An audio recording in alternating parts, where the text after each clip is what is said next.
렉티오 디비나 기억하기 시간입니다.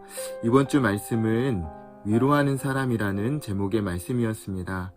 아브라함의 가정에 사라가 하나님의 부르심을 받는 일이 발생합니다. 이 사건은 아브라함에게나 이삭에게 굉장히 큰 상실감을 주었을 것입니다.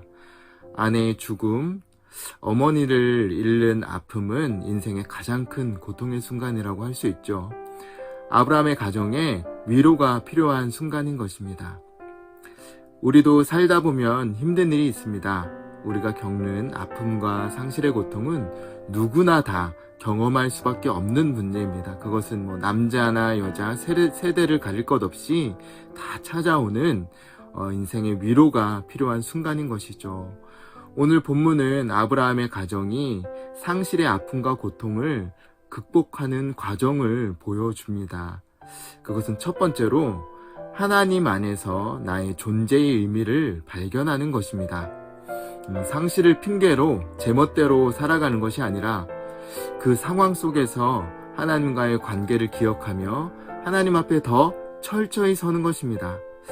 아브라함은 자신의 종인 엘리에셀에게 이삭의 신부의 조건을 제시하는데요. 그것은 절대로 가나안 여인이어서는 안 된다는 것입니다. 이것은 아브라함의 신앙 고백입니다.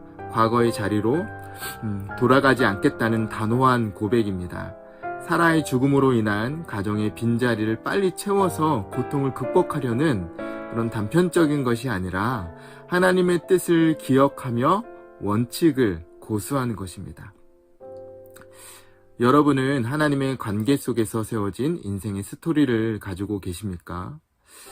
우리의 삶 속에서 하나님의 신실하심으로 우리의 인생을 인도하신 경험이 있으시죠? 우리도 하나님의 인도하시는 내 삶이 어떤 삶인지를 항상 기억하며 살아가야 하겠습니다. 네, 두 번째로는 하나님께서 신실한 인도하심으로 우리의 삶의 빈자리를 채워주신다는 것입니다. 어머니를 잃은 상실감을 새로운 사람을 통해 채워진다는 생각은 단편적인 시각입니다.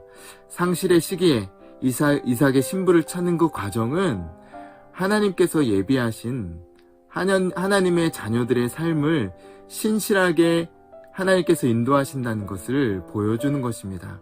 리브가는 아브라함의 가정에 큰 위로였을 것입니다. 이삭에게 큰 위로가 되었고 결국 이삭은 자신이 살아가야 할 척박한 땅에서 자신의 인생을 개척해 나갈 수 있게 됩니다.